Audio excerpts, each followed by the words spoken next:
Update 1. I'll start this update by saying Jen found out last night. Like Matt predicted, she came over to our house Tuesday evening.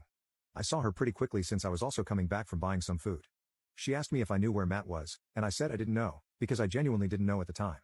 She mentioned how he wasn't responding to her texts and that she was worried about him, and I felt pretty bad hearing that.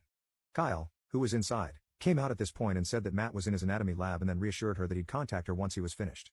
She didn't seem entirely satisfied with that answer, but thanked us anyway and left. Once she was gone, Kyle told me that Matt was actually on a date with Cindy. Since Matt sometimes brings Cindy over, he'll text the house group chat before they come over to ensure that Jen isn't around. He did this on Tuesday night, and Kyle did alert him that Jen had stopped by looking for him, so he stayed over with Cindy on Tuesday night. Fast forward to Wednesday evening, only Omar and I are home. Kyle was with his own girlfriend, and Robert had an exam.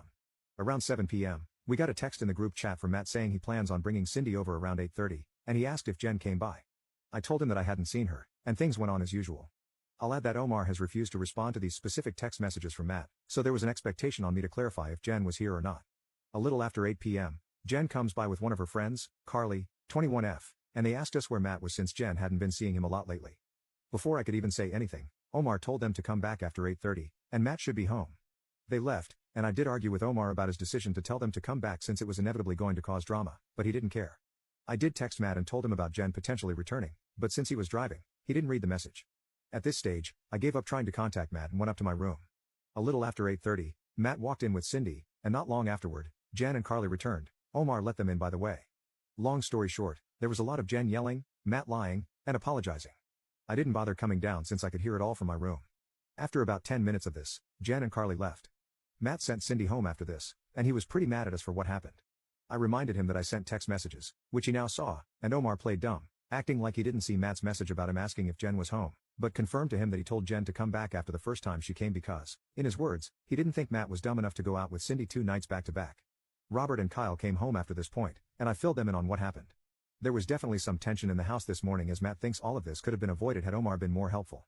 He also partially blames Cindy for wanting to come over so often. Overall, Matt doesn't really seem to care that Jen found out and broke things off with him. He said that he'll try apologizing one more time, as he does prefer Jen to Cindy, and if she doesn't accept, he'll leave things as they are. As for Cindy, Matt has already told Kyle, Robert, and me this morning that he plans on ending things with her after the December exam season. He says that he wants to be single again by New Year so he can have a fresh start. Kyle and Robert think this is pretty hilarious considering how much trouble he got into to be with her. Things have ended more smoothly than I thought, and I have made it abundantly clear to Matt to keep me out of his relationship woes. I have also asked Carly how Jen was holding up this morning as we share a class together. As expected, Jen was very upset about the entire ordeal, and she and her friends consider everyone at our house, aside from Omar, to be complicit and awful.